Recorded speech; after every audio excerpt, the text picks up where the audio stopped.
అందరికీ నమస్కారం. నేను Swaroopa Potlapalli. Welcome to trending topic.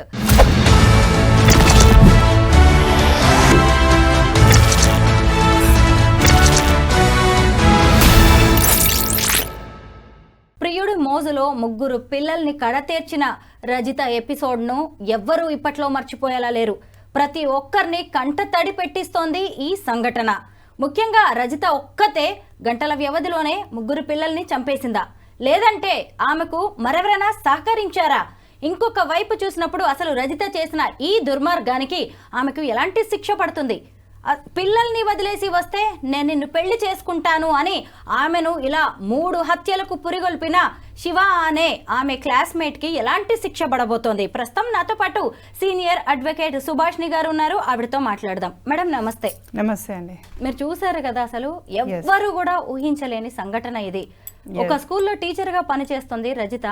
కుటుంబం కూడా చక్కగా ఉంది. ఎంత మంచి కుటుంబమో ఇలా ముగ్గురు పిల్లల్ని చంపేయడం మీద మీ అభిప్రాయం ఏంటి? ఎంత దుర్మార్గం అండి అసలు. అంటే ఊహించుకోవడానికి ఈ మధ్య కాలంలో పేరెంట్స్ ఆర్ బికమింగ్ అంటే మర్డర్ చేసే ఆ క్రూయల్లీ మెంటాలిటీకి వచ్చేస్తున్నారు.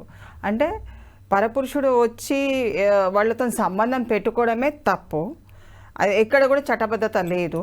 అలాంటిది ఏకంగా పిల్లలే అడ్డం ఉన్నారని చెప్పేసి పిల్లల్ని అలా ప్రాణం తీసేసి అంత క్రూయల్గా వ్యవహరించడం అన్నది సమాజానికి హితం పలకదు. అది చాలా దుర్మార్గమైన విషయము.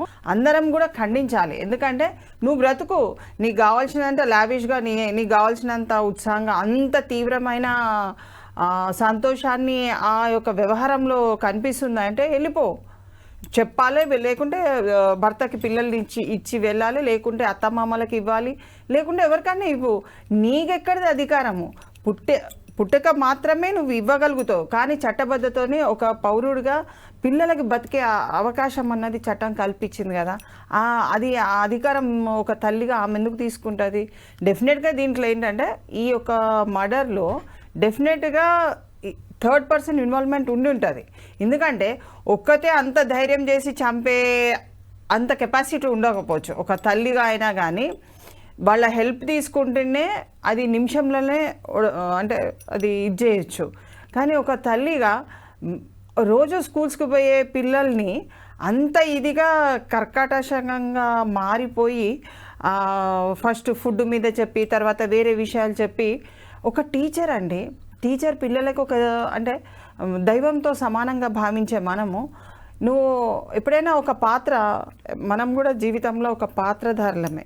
ఒక తల్లిగా అయినా, చెల్లిగా అయినా, భార్యగా అయినా, ఒక అత్తగానైనా ఒక పాత్రలు ప్రతి వ్యక్తి కూడా ఒక పాత్ర పోషిస్తుంటారు. ఆ పాత్రల చట్టబద్ధత అనేది తప్పనిసరి అవసరము.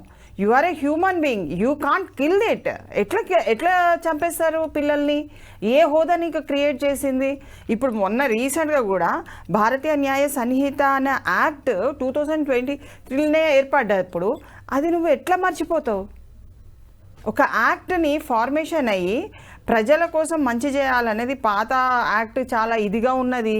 కొత్త యాక్ట్లో ఇంకా కొంత ఇంప్రూవ్మెంట్స్ చేసి శిక్షలు కూడా పెంచడం జరిగింది.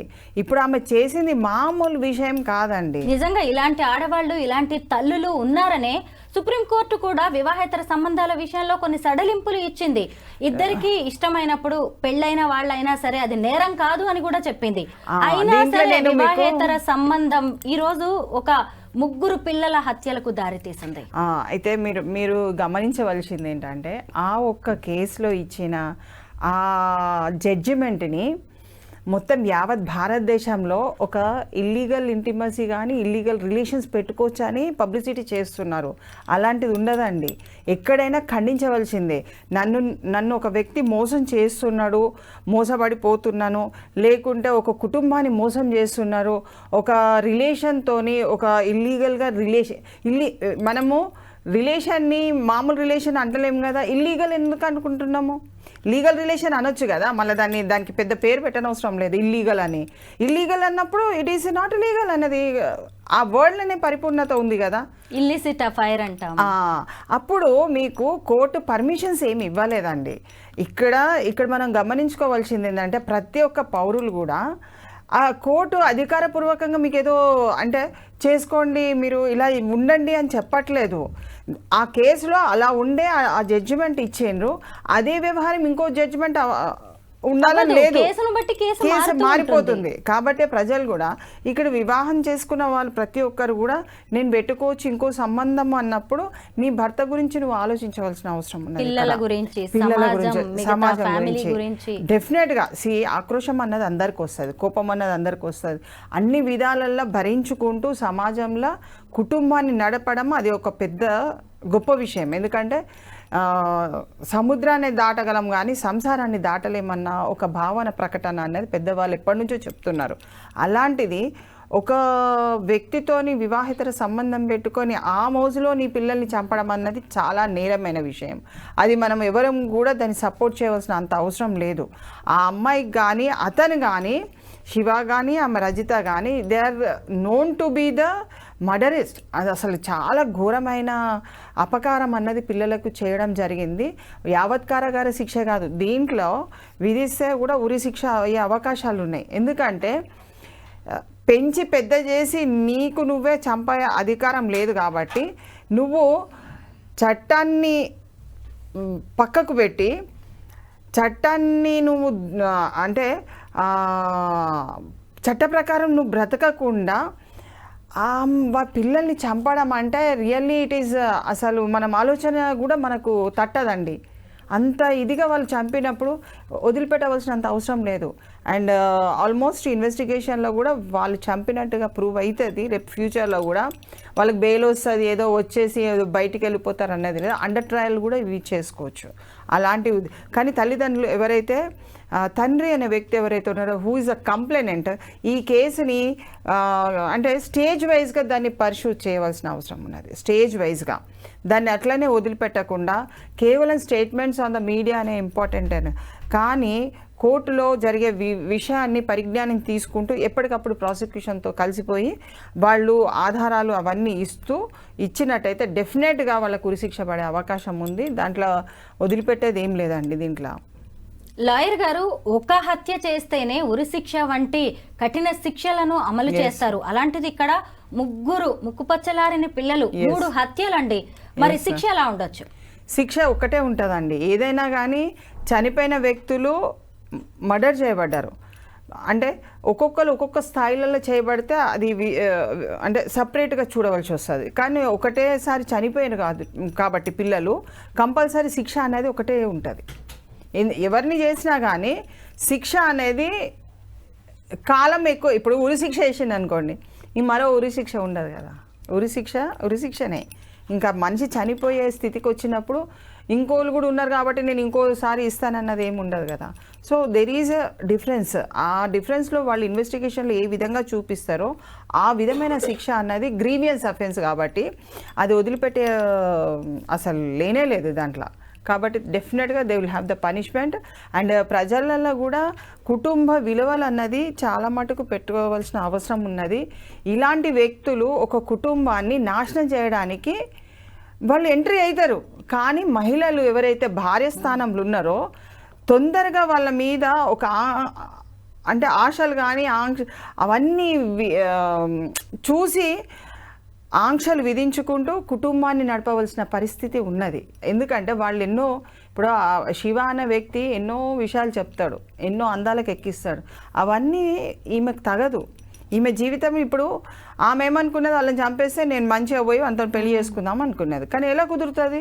ఇప్పుడు ఆమె చంపేసిన ఒప్పుకున్నా she will have the punishment. నువ్వు జైల్లో ఉన్న వ్యక్తి ఆయనని ఎట్లా పెళ్లి చేసుకొని ఆయనతో సంబరంగా ఉంటావు?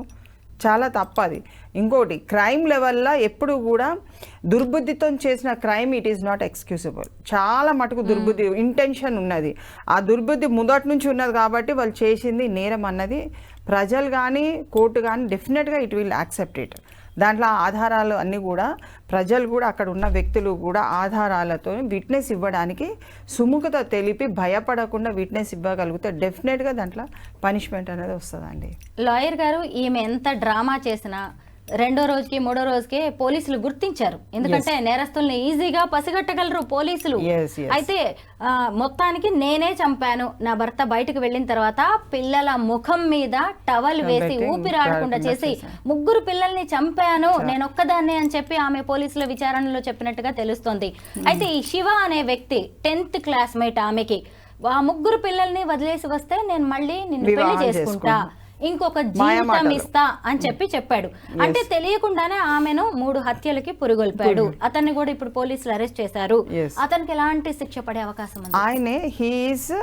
ఆయనే క్రిమినల్ ఇంటిమిడేషన్ అంటే నేరాన్ని ప్రోత్సహించే వ్యక్తి కింద అతను ఉన్నాడు. అంటే వాళ్ళిద్దరు సంభాషణలో ఒక కుటుంబంలో ఉన్న పిల్లల్ని చంపాలి అన్న, చంపడానికి పురికొల్పిన ఆ విధమైన సెక్షన్స్ అతను డెఫినెట్గా ఉంటుంది. ఇంకోటి, ఆ ముక్కతే చంపలేదండి, అక్కడ ఆ ముగ్గురిని కూడా ఇది హెల్ప్ చేసినట్టుగానే భావించాలి. ఇతను హెల్ప్ చేసినా ఇంకోళ్ళు వచ్చి చేసినరా, లేకుంటే ఇతనే డైరెక్ట్ వచ్చి చేసేది ఉంటే అక్కడ వాళ్ళు అనుమానపడతాడేమో అని చెప్పేసి వేరే వాళ్ళని దీంట్లో ఇన్వాల్వ్మెంట్ చేసినరా, ఆ కోణంలో కూడా ఇన్వెస్టిగేషన్ అనేది నడుస్తుంది. ఇప్పుడు 4 దిక్కులలో ఏమున్నది అన్న విషయాన్ని పరిజ్ఞానం చేసుకొనే ఛార్జ్షీట్ అన్నది సబ్మిషన్ చేస్తారు. కాబట్టి ఒక బాబు బతికుండగానే ఇంకో బాబు బతికుండగానే మేల్కొని ఉండగానే ఈ అమ్మాయి ఒక్కతే కూర్చొని చంపలేదు కదా. డెఫినెట్గా వాళ్ళిద్దరు చూసుంటారు, లేకుంటే ఒక వ్యక్తిని సపరేట్గా చేసి అక్కడ పండుకోబెట్టి ఉంటారు, ఏదో ఒక విధంగా ఉంటుంది. సో వాళ్ళని అంటే క్షమించవలసిన అంత అవసరం లేదు. ఆమెకు డెఫినెట్గా షీ విల్ అండర్గో న్యాచురల్గా కూడా నేచర్ లా అన్నది కూడా ఒకటే ఉంటుంది. మనం అన్నిట్లో ఉన్న కోర్టు తరఫు నుంచి వచ్చిన పనిష్మెంటే కాదు, స్వయం అంటే ఆమె చేసుకున్న దానికి శిక్ష ఆమెనే అనుభవించాలి.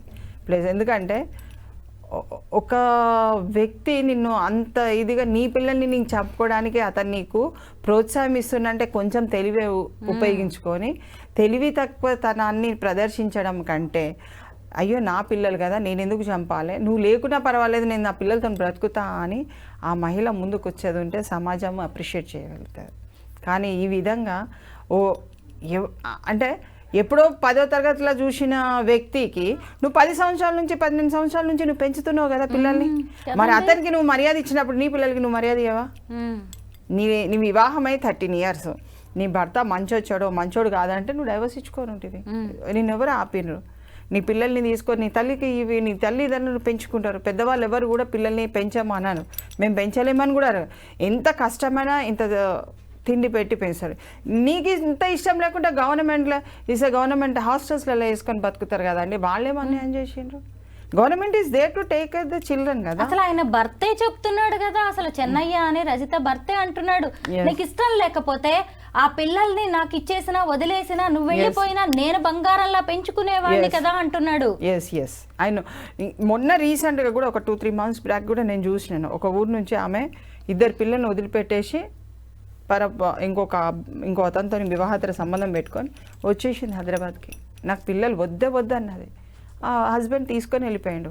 అలా పిల్లల్ని బంగారంలా పెంచుకుంటున్న భర్తలు ఎంతమంది లేరండి? అలాంటి వాళ్ళకి చేతులెత్తి నమస్కరించాలి. డెఫినెట్గా ఇలాంటి సంఘటనలు చేయడం వల్ల ఏమవుతుందంటే ఇతర మహిళల మీద చాలా ఇంపాక్ట్ పడుతున్నారు. వాళ్ళు తప్పు చేయకున్నా కానీ మీ మహిళలంతా ఇంతే అన్న ఆ భావన అన్నది చాలా ఏర్పడుతుంది. అంటే మహిళల పట్ల ఒక విద్వేషాన్ని కానీ అంటే అసహ్యాన్ని అంటే చూపే విధంగా తీసుకుపోవాల్సిన సంఘటనలు ఇవి. కాబట్టి మహిళలు ఎప్పుడైనా జాగ్రత్తగా ఉండి మీరు చేసే కార్యము సమాజానికి హితము చెప్పాలి తప్ప ఇలాంటి దుష్ప్రచారాలు ఇతర మహిళలు బతకకుండా చేయొద్దు సమాజంలో, అది చాలా ఘోరమైన పని. సుభాషిణి గారు, అసలు ఆ పిల్లల్ని ఆ తల్లి ఎలా చంపి ఉంటుందో అని మాట్లాడుకుంటుంటేనే నాకైతే అసలు ఎంత బాధేస్తుందంటే, పిల్లలు ఎంత అల్లాడిపోయి ఉంటారండి, పసి హృదయాలు. అసలు ముక్కు నోరు మూసేసి టవల్ ముఖం మీద కప్పి తల్లండి 9 మాసాలు మోసి కన్నది. ఒక పిల్లాడికి ఏమో 12 ఏళ్ళు, పాపకి 10 ఏళ్ళు, కొడుక్కి 8 ఏళ్ళు. అప్పుడే అన్నం పెట్టింది అదే చేతులతో, వాళ్ళు అదే చేతులతో చంపేసిందండి. నేను న్యూస్ కవరేజ్ లో భాగంగా వాళ్ళ ఇంటికి వెళ్ళాను, నేను అమీన్పూర్ కి. ఆ ఇంటి ముందు పిల్లల చెప్పులు, స్కూల్కి వెళ్ళే షూస్, అసలు అవన్నీ చూసి అయ్యో ఇక్కడే కదా పిల్లలు తిరిగి ఉంటారని నేను విజువలైజ్ చేసుకుంటుంటే ఎంత ఏడుపు వచ్చిందో. ఎవరైనా మనం మనుషులమే కదా. డెఫినెట్ గా మనం పిల్లల్ని చూడండి, ఒక గంట కనబడకుంటే ఎక్కడికైనా హైదరాబాద్ లో ఏదైనా వెళ్ళిందంటే అయ్యో ఎక్కడ వెళ్ళిపోతారో తప్పిపోతారో మరి ఏంటి ఆ ఫోన్స్ అవన్నీ మనం చెక్ చేసుకుంటూ ఉంటాము. అంత విచక్షణారహితంగా ఆమెకు ఆ భావ ప్రకటన అన్నది ఎట్లా వచ్చిందో అన్నది చాలా దుర్మార్గమైన విషయం. పిల్లలు కాసేపు కనిపించకపోతేనే అల్లాడిపోతాం, విలవిల్లాడిపోతాం, ఏమైపోయారు ఏంటో. చాలా మటుకు మీరు చూడండి, వివాహేతర సంబంధంతోని థర్డ్ పర్సన్ ఒక ఇన్వాల్వ్మెంట్ తోని భర్తను చంపేసిన వాళ్ళు ఉన్నారు, అత్తమామల్ని చంపేసిన వాళ్ళు ఉన్నారు, ఇంకా వాళ్ళ తల్లిదండ్రులను కూడా చంపేసిన వాళ్ళు ఉన్నారు.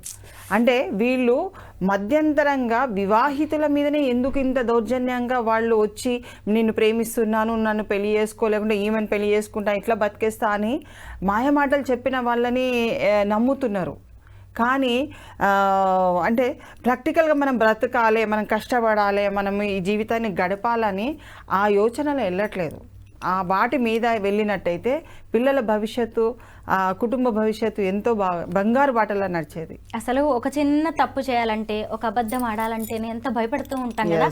అలాంటిది కామాతురాణం నా భయం నా రజ్జ అంటారు. అంటే ఒక్కసారి కళ్ళ కామ పొరలు కమ్మితే మనకి భయం ఉండదు, ఏది ఉండదండి, సిగ్గు అన్ని వదిలేసే. లేకపోతే చక్కగా ఇంటర్ వరకు చదువుకున్న అమ్మాయి అన్ని తెలిసి పెళ్లి చేసుకుంది, అసలు ఇంట్లో డబ్బులన్నీ కూడా అమ్మాయి చేతిలో ఉంటాయి, ఆర్థికంగా సెటిల్ అయిపోయారు, పిల్లలు ముగ్గురిని చంపేస్తే ఇక తాను వెళ్ళిపోయి బతకచ్చు అనుకోవడం ఎంత మూర్ఖత్వం ఇది. అయితే ఇక్కడ ఇంకొక డౌట్ ఏంటంటే, ఎక్కడ కూడా ఈ శివ అనే వ్యక్తి చంపినట్టుగా కానీ డైరెక్ట్ గా ఇన్వాల్వ్ అయినట్టుగా కనిపించట్లేదు. కాబట్టి అతను రేపు మళ్ళీ తన తరఫున ఎవరినైనా లాయర్ ని పెట్టుకుని వాదించుకునే అవకాశం ఉందా? ఇందులో నా తప్పేంటి? డెఫినెట్గా చట్టము ఉభయులకు ఇస్తుంది అడ్వకేట్గా పెట్టుకోమని. దాన్ని మనం తప్పు పట్టవలసిన అవసరం లేదు. ఎవరి నిరూపణకు వాళ్ళే బాధ్యత వహిస్తారు. నేను నా తప్పు లేదు అని చెప్తే నువ్వు నిరూపణ చేసుకోవాలి, అంతేగాని ఇప్పుడు నీ పిల్లల్ని చంపవలసిన అవసరం ఏమొచ్చింది అన్నది అక్కడ ప్రాథమిక పాయింట్ రేజ్ అవుతుంది. చావడం అయితే జరిగింది, చంపడం అయితే జరిగింది, అది ఎందుకు దేనికి అన్నది అది ఇన్వెస్టిగేషన్ ఐఓ గారు ఇన్వెస్టిగేషన్ చేసినప్పుడు డెఫినెట్గా అవన్నీ బయటపడతాయి. దాంట్లో ఏది కూడా వ్యానిషింగ్ అంటే ఏదన్నా విట్నెస్ని అక్కడ ఎవిడెన్స్ని అక్కడ నుంచి చేసినా కానీ మనం గుర్తుపట్టచ్చు. దాని మీద కూడా ఒకవేళ చేసి కనపడకుండా ఉన్నట్టయితే కూడా అది కూడా మనకు సెక్షన్తో దాన్ని కూడా మనము ఇది చేయొచ్చు. కాబట్టి పోలీసు వాళ్ళు ఏ కోణంలోనైనా కానీ థర్డ్ పర్సన్ శివ అనే వ్యక్తి ఎక్కడైతే తప్పు చేసినట్టుగా నిరూపణ జరిగితే ఆయనని వదిలిపెట్టే సవాలే లేదు. ఇది ఆల్రెడీ చనిపోయినరండి, ఇంకా దాన్ని పట్టుబడమే ఇంపార్టెంట్. ఆల్రెడీ వాళ్ళు జైలుకి వెళ్ళడం జరిగింది కాబట్టి మనము ఏ విధంగా కూడా కక్ష సాధింపు చర్యలు అన్నది మనము వాళ్ళని ఎన్కౌంటర్స్ చేయాలను, లేకుంటే అలాంటి అంటే వాళ్ళు బతకద్దు అన్న కక్షలు పెట్టుకోవద్దు. ఎందుకంటే మనం ఇంపార్టెంట్ కదా, మనం బతకడం కూడా ఇంపార్టెంటే. మన ప్రాణాన్ని మనం తీసుకోలేము, అతను తీసిండని చెప్పి మన ప్రాణాన్ని మనం తీసుకోలేము కదా. మనం చట్టబద్ధతో వెళ్ళి అతనికి శిక్ష పడేటట్టు, ఆమెకు శిక్ష పడేటట్టు కరెక్ట్గా ఆ ఫ్యామిలీ కనుక కొట్లాడినట్టయితే డెఫినెట్గా వాళ్లకు ఉరిశిక్ష పడుతుంది. ముగ్గురు ఒకే తల్లి గర్భం నుంచి బయటకు వచ్చారు, కానీ ముగ్గురు కలిసి ఒకే చోట భూమిలోకి వెళ్ళిపోయారు. ముగ్గురు పిల్లల్ని కలిపి ఒకే చోట బొందబెట్టారండి వాళ్ళ బంధువులు. ఆ తండ్రి దాని మీద పడి ఏడుస్తుంటే నిజంగా మనం ఎవ్వరం కూడా జీర్ణించుకునేలాగా లేదు. మరి ఆ తల్లి ఇవన్నీ ఆలోచించలే. చూడండి, నేనే తెలియని అనుకుంది, పైగా పిల్లల్ని చివరి చూపు చూడడానికి కూడా రానంటే రానంది. ఆమె ఆమెని తీసుకెళ్ళడం కూడా, వెహికల్లో తీసుకెళ్తుంటే కూడా అసలు ఆమెకేం తెలియనట్టు. అంటే ఇక్కడ ఏం అర్థమవుతుంది, చంపిన వాళ్ళు ఒకరై ఉంటారు, ఈమె జస్ట్ దాన్ని స్పెల్ అవుట్ చేస్తుందేమో నేనే చేసిన అని చెప్పేసి. ఎందుకంటే చాలా మటుకు నేరాలు ఏ వ్యక్తి అయితే నేరం చేస్తారో 100% ఒక తప్పు చేసిన భావన అన్నది కనబడుతుంది ఏ వ్యక్తికైనా కానీ, మర్డరిస్ట్. శివ అనే వ్యక్తి కోసం ముగ్గురు పిల్లల్ని చంపడానికి కూడా వెనకాడని రజిత అతన్ని కాపాడే ప్రయత్నం చేస్తోందంటారా? డెఫినెట్గా. ఒకవేళ దీంట్లో 2 విధాలుగా మనం తీసుకున్నట్టయితే, శివ అనే వ్యక్తి మర్డర్ చేసి ఈమె మీద వేసుకుంటుందేమో. ఎందుకంటే తల్లి ఎప్పుడు కూడా చాలా మటుకు మనం మామూలుగా చూసిన ఏ కేసెస్ను కూడా తల్లి చంపితే కంపల్సరీ ఆమెలో ఒక భావన ఉంటుంది, బాధ, రిపెంటేషన్ అన్నది చాలా ఉంటుంది. అయ్యో నేను అనవసరంగా చంపినా కదా అన్న అసలు ఆమె ఒక బాధ కూడా లేదు. అసలు ఆమె కననట్టే ఆమె వ్యవహరిస్తున్నది. అందుకని ఇద్దరి ఇన్వాల్వ్మెంట్ దీంట్లో ఉన్నది. మూడో వ్యక్తులు కూడా ఉండొచ్చు, చెప్పలేము.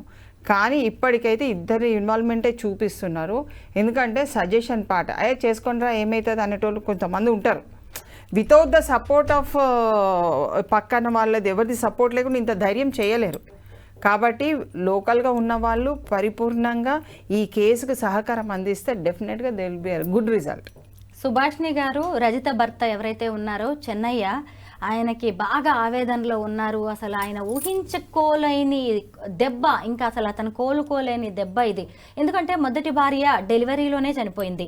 20 ఏళ్ల ఏజ్ గ్యాప్ తో ఈ అమ్మాయిని తెలిసిన అమ్మాయి అని చెప్పి 2 ఎకరాలు ఆమె పేరు మీద పెట్టి మరి ఆయన పెళ్లి చేసుకున్నారు. ఇప్పుడు ఆయన ఎంత ఏడుస్తున్నాడు అంటే అసలు అతనితో మాట్లాడాలంటే కూడా మనలాంటి వాళ్ళకే ధైర్యం సరిపోవట్లేదు. నా పిల్లల్ని నాకు వదిలేసినా బాగుండేది అని చెప్పి అనడమే కాకుండా వాళ్ళిద్దరిని ఎన్కౌంటర్ చేయాలని ఆయన డిమాండ్ చేస్తున్నారు. కానీ చట్టం, న్యాయం అనేవి ఉన్నాయి. అంటే ఆవేదనతో, బాధతో ఎవరైనా అలా అనొచ్చు. కానీ అవును, అయితే ఇక్కడ 2 ఎకరాలు ఇచ్చిండ్రు అని చెప్పేసి చెప్తున్నారు కదా, అది కూడా వాపస్ తీసుకోవచ్చు ఒకవేళ. ఎందుకంటే టర్మ్స్ అండ్ కండిషన్స్ ఫుల్ఫిల్ కాలేదు కాబట్టి. నువ్వు నా భార్య వస్తానని, నా పిల్లల్ని, నా కుటుంబాన్ని నువ్వు రక్షించుకుంటావని నువ్వు చేసుకున్నావు. కానీ అది మధ్యంతరంగానే దాని యొక్క బాధ్యత అన్నది, అది కండిషన్ అన్నది పోయింది. కాబట్టి వాళ్ళు కోర్టులో పిటిషన్ వేసి కూడా ఆ భూమి పైన కూడా వాళ్ళు కొంచెం గట్టిగా కొట్లాడి, మంచి అడ్వకేట్ని పెట్టుకొని కొట్లాడి ఆ భూమిని కూడా వాళ్ళు తీసుకునే అవకాశం ఉంటుంది. ఎందుకంటే అది ఆమె పేరు మీద రాసింది కాబట్టి వీళ్ళదై ఉంటే డెఫినెట్గా దే విల్ హ్యావ్ దట్. కానీ ఎన్కౌంటర్ సిస్టమ్ అన్నది ఇలాంటి వాటిల్లో ఎన్కౌంటర్ చేసే అంత లేదు. ఎందుకంటే ఆల్రెడీ సరెండర్ అయిపోయినారు, వెళ్ళిపోయినారు. కాబట్టి మానభంగాలల్లో వచ్చే ఆ ప్రవర్తన వేరు, అది చాలా డేంజర్గా ఉంటుంది. కాబట్టి వాటిల్లో ఏదంటే చూసి ఎన్కౌంటర్స్ వాళ్ళు పరిగెత్తి లేదో ఏదో విధంగా వాళ్ళని ఇచ్చేసే అవకాశం ఉంటుంది. కానీ ఇలాంటి కేసులలో కోర్టు కంపల్సరీ శిక్ష ఇస్తుందండి. తల్లిదండ్రులు ఎవరు అంటే తండ్రి అనే వ్యక్తి బాధపడవలసిన అవసరం లేదు. శిక్షలా వేరే విధంగా అంటే మనం ఆయన ఎమోషన్ని, ఆయన సెంటిమెంట్ని, లేకుంటే పిల్లలతో ఉన్న అనుబంధాన్ని మనం ఏం తీయలేము. ఎందుకంటే అది కాలం వరకు ఉంటుంది. ఆయన చనిపోయేంత వరకు అది బాధ అనేది ఉంటుంది. ఈమె అంత అంటే సమాజానికి ఒక మంచి ఆన్సర్ అనేది ఆమె ఇవ్వలేదు. ఆమె చేసిన నేరానికి తప్పకుండా, ఆమె చేసిన దుర్మార్గమైన పనికి శిక్ష పడవలసిన అవసరమే ఉందండి. సుభాష్ని గారు, ఈ కేసులో ఉన్న ఇంకొక పాయింట్ గురించి మనం డిస్కస్ చేయాలి. ఎందుకంటే వీళ్ళిద్దరి మధ్య ఏజ్ గ్యాప్ 20 ఏళ్ళు కనిపిస్తుంది. అంటే ఆ ఏజ్ లో అమ్మాయి ఆస్తి వస్తుందనో, లేదంటే ఇక తనకి ఓకే బానే కాస్త సెటిల్ అయిన వాళ్ళతో పెళ్లి జరుగుతుందనో, కట్నం ఇవ్వాల్సిన పని లేదనో పెళ్లికి ఒప్పుకొని ఉండొచ్చు. సరే, అతనితో కాపురం చేసింది, 3 పిల్లల్ని కన్నది. కానీ ఎప్పుడైతే రీయూనియన్ పేరుతో తన క్లాస్మేట్ మళ్ళీ 3 నెలల క్రితం ఆమె జీవితంలోకి ఎంటర్ అయ్యాడో, ఇక అప్పుడు నేనేంటి, నా క్లాస్మేట్ కి ఏమో పెళ్లి కాలే, నేనేంటి 3 పిల్లల తల్లిని, పైగా నా భర్త చూస్తేనేమో అంత వయసు, ఇతనితోనేమో కొత్తగా, అంటే అతని ఆలోచనలు ఎలా ఉంటాయో ఈమెది కూడా అలాగా. అంటే ఇప్పుడు తల్లిదండ్రులు కూడా ఆడపిల్లలకి పెళ్లి చేసేటప్పుడు ఇలా ఏజ్ గ్యాప్ వాళ్ళతో చేస్తున్నప్పుడు జాగ్రత్తలు తీసుకోవాలి కదా. చాలా అండి, చాలా. దానికి అదే నేను అందాం అనుకున్నా. ఎందుకంటే ఇష్టం లేని పెళ్లి చేయడం నేరం అయిపోతుంది. ఈ తర్వాత ఇలాంటి పరిణామాలు ఇష్టమై చేసుకున్న భవిష్యత్తులో ఎలా మారుతారో. ఇష్టం, ఈ అమ్మాయికి ఇష్టం ఉన్నదైతే పిల్లల్ని అంత కఠోరంగా వదిలిపెట్టదు. మేబీ ఆమెకు కూడా ఇష్టం లేకపోవచ్చు. సరే, ఏజ్ బట్టి ఆ రోజు ఏదో జరిగిపోయింది వివాహము, తర్వాత కొంతకాలం వరకు అతనంటే ఇష్టం లేదనుకోండి, వదిలిపెట్టండి.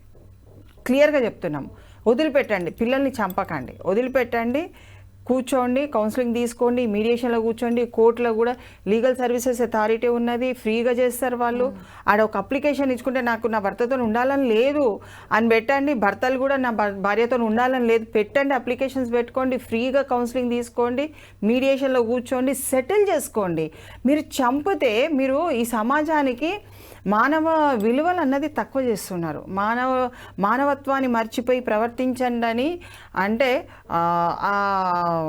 నాకు చెప్పస్తలేదు, కానీ చాలా కఠోరమైన నిర్ణయాలు తీసుకుంటున్నారు. క్రైమ్ని పెంచి పోషిస్తున్నారు.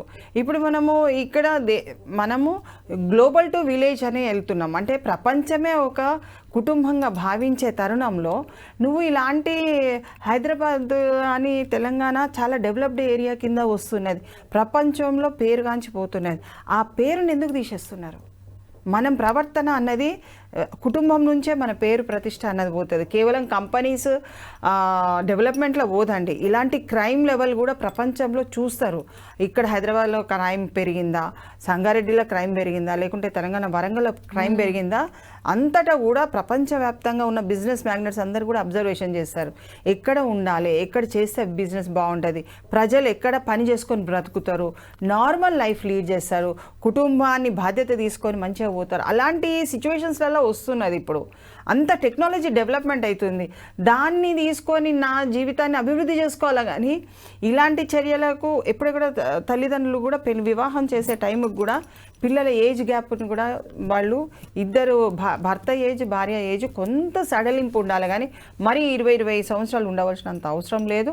అప్పుడంటే పూర్వకాలం వేరే ఉండే, అప్పుడు స్థితిగతులు వేరే ఉండే, పిల్లల్ని పెంచడం కష్టం ఉండే, ఎవరన్నా వాళ్ళ మీద కన్ను పడుతుందేమో, అమ్మాయిని తీసుకెళ్తారేమో, ఎప్పుడు మేము కాపాడలేమో, కాబట్టి ఈ ఇంట్లో మా పిల్లని ఇచ్చేస్తే వాళ్ళే భరించుకుంటారు అనేది అప్పుడు ఇచ్చేవారు పిల్లని. ఇప్పుడు అలాంటి సిచ్యువేషన్స్ లేవు కదండి. పిల్లలందరూ చదువుకుంటున్నారు, మంచిగా చదువుతున్నారు. అమ్మాయి అయితే చాలా బాగా మంచిగా చదువుకుంటున్నది, రెండో అమ్మాయి అనుకుంటే చాలా బాగా చదువుతున్నది. మరి పిల్లల్ని చదివే పిల్లల్ని మీరు చంపేసుకున్నారంటే you don't have a heart, అంటే నీకు ఒక హృదయం లేదు. ఒక పిల్లల్ని పెంచి పోషించాలి అన్న ఆ తత్వాన్ని మర్చిపోయి లైంగికంగా సుఖం కోసమో లేకుంటే ఫ్రెండ్ అని చెప్పేసి కాదు, ఇక్కడ వివాహం చేసుకుందామని నీకు ఒక తలంపుతోని వివాహేతర సంబంధంతో పిల్లల్ని మర్డర్ చేసిన కేసు ఇది. సుభాష్ని గారు, ఇలా ఇల్లిసిట్ ఫైర్స్ పెట్టుకున్న ఆడవాళ్ల మెంటాలిటీ ఎంత క్రూయల్గా తయారవుతుందో. ఈ మధ్య వరంగల్లో డాక్టర్ సుమంత్ రెడ్డి అనే వ్యక్తిని భార్య flora Mariya government college lecturer ఎంత దారుణంగా స్కెచ్ వేసి చంపిందండి. ఇక్కడ చూస్తే రజిత తన చేతులతో తానే 3 పిల్లల్ని చంపేసింది. వీళ్ళు చూడండి విడాకులు తీసుకోరు, ఎందుకంటే సమాజం వాళ్ళని మళ్ళీ తప్పుపడుతుంది. ఆస్తి రాదు, మళ్ళీ వీళ్ళకి సింపతి కావాలి, మళ్ళీ అదే లవర్ తో వెళ్ళిపోయి మంచిగా రెండో పెళ్లి చేసుకోవాలి, వాళ్ళతో సంతోషంగా ఉండాలి. ఫస్ట్ భర్త లేదంటే ఆ పిల్లల్ని చంపడం వల్ల వచ్చిన ఆస్తిని తీసుకొని వెళ్ళి, అంటే సమాజంలో మళ్ళీ మంచి మహిళలుగా గుర్తింపు కావాలి, కొత్త జీవితాన్ని వాళ్ళు ప్రారంభించాలి. కానీ ఇక్కడ మరొకరి జీవితాలని నాశనం చేయాలి. మళ్ళీ డ్రామాలు, పోలీసులు పట్టుకోలేరు, కోర్టులు పట్టుకోలేరు, న్యాయస్థానాలు ఎవరు వీళ్ళని గుర్తించలేరు అన్నమాట. కుటుంబ సభ్యులు, భర్త కూడా. అంటే ఎంత అతిగా తమను తాము ఊహించుకుంటున్నారు. ముఖ్యంగా వీళ్ళకి చట్టాల పట్ల, పోలీసుల పట్ల సరైన అవగాహన లేక అంటారా? భయం లేదు. ఎందుకంటే ఇప్పుడు ఇంత కొత్త చట్టాలు వచ్చిన తర్వాత న్యాయస్థానం వాళ్ళు అనేక విధాలుగా అనేక గ్రామాలు తిరిగి కూడా అవేర్నెస్ ఇస్తున్నారు. మనము భారతదేశంలో ఒక లోపం ఏంటంటే చట్టాలు మనల్ని ఏం చేయ, ఏమవుతుంది, ఎవరి పక్కన అంటే పిల్లి కళ్ళు మూసుకొని పాలు తాగితే ఎట్లుంటుందో అట్లనే ఇంకా అంటే 50 సంవత్సరాల క్రితం ఉన్న టెండెన్సీని ఇంకా ఇప్పుడు కూడా క్యారీ చేస్తున్నారు. అది కాదు, చట్టాలు బలంగా ఉన్నవి, చట్టాలు కంపల్సరీ శిక్ష వేస్తాయి. మీరు చాలా కోట్లలో మీరు చూడండి, చాలా శిక్షలు పడ్డాయి, యావత్ కారాగార శిక్షలు పడ్డాయి, చాలామంది పేపర్లో కూడా వచ్చింది. కానీ వీళ్ళకి ఎందుకు అర్థమవుతలేదు? పిల్లి కళ్ళు మూసుకొని తాగినట్టే వీళ్ళు కూడా వివాహేతర సంబంధాలు కళ్ళు మూసుకొని చేసినట్టే అనిపిస్తున్నది. కానీ ఇలాంటి వారికి ఇక్కడ మహిళనే చూడొద్దు, ఆడ పురుషుడు కూడా ఆయన తప్పు చేసిండు. అది శివ అనే వ్యక్తి కూడా తప్పులో పడ్డారు. ఆమె వివాహం జరిగింది, 3 పిల్లలు ఉన్నారు. అతను నేను వివాహం చేసుకోలేదు కాబట్టి నేను ఇతను ఒక ఫ్రెండ్గానే ఉంటానన్న విషయాన్ని అక్కడ కనుక బలంగా చెప్పినట్టే ఇదంటే ఈమె ఈ స్టెప్ తీసుకునేది కాదు. ఆయన గ్రీన్ సిగ్నల్ ఇవ్వడం మూలాన ఈమె స్టెప్ తీసుకొని ఇంట్లో వాళ్ళందరినీ చంపేయడం అన్నది అది ఘోరమైన విషయం. అది రేపు అసలు భర్తని ఏం చేసేదో ఆమె అన్నట్టుగా అనిపిస్తుంది. డెఫినెట్ గా ఇంకా అసలు ఇంకా అంతే కదా. ఈ పిల్లల్ని 3 చంపిన తర్వాత దొరక్కపోతే ఆమె ఆలోచనలు ఇంకా ఎలా ఉండేవో అసలు నిజంగా వి హ్యావ్ టు అది మనం ఖండించాలే. ఈ రోజు పరిస్థితులు అట్లా వచ్చినాయి, మనం ఖండించవలసిన పరిస్థితి వచ్చేసింది. నిజంగా ఈ రోజు ఈ రజిత విషయంలో ఇంతసేపు ఒక సీనియర్ లాయర్ గారితో ఇంత డిస్కషన్ చేయడం వెనక ఉన్న ఉద్దేశం ఒకటే. ఎందుకంటే ఇలాంటి రజిత లాంటి వాళ్ళు కావచ్చు, ఫ్లోరా మరియా లాంటి వాళ్ళు ఇంకా చాలా మంది మన చుట్టూ ఉన్నారు. ఏదైనా సరే బయటకు రానంత వరకే సీక్రెట్గా ఉంటుంది. పిల్లి కళ్ళు మూసుకొని పాలు తాగుతుంది అంటారు కదా, తనను ఎవరు చూడలేదు అనుకుంటుందంట. సరే, మీ వ్యవహారాలు ఏమైనా ఉంటే వాటిని లీగల్గా ఆ బంధాలని భర్తతో కావచ్చు, పిల్లలతో కావచ్చు, లీగల్గా తెగదింపులు చేసుకునే ప్రయత్నం చేయండి. అంతేగాని భర్తని, పిల్లల్ని, లేదంటే ఇంకా కుటుంబ సభ్యుల్ని చంపే హక్కు మీకెవరిచ్చారు? పోలీసుల్ని, న్యాయస్థానాల్ని, సమాజాన్ని అస్సలు తక్కువ అంచనా వేయకండి. చూశారు కదా చట్టాలు ఎంత స్ట్రిక్ట్గా ఉన్నాయో. అసలు సమాజం ఏమన్నా ఇలాంటిని వెనకేసుకొచ్చే పరిస్థితి ఉందా? లేనే లేదు. మళ్ళీ రేపు, ఇవాళ కాకపోయినా రేపైనా మీరు చేసిన తప్పులు బయటపడకపోవు. పైగా ఇదే సమాజం మధ్యలో మళ్ళీ మీరు తలెత్తుకొని తిరగడం అంటే జరిగే పని కాదు. Thank you so much Subhashini గారు.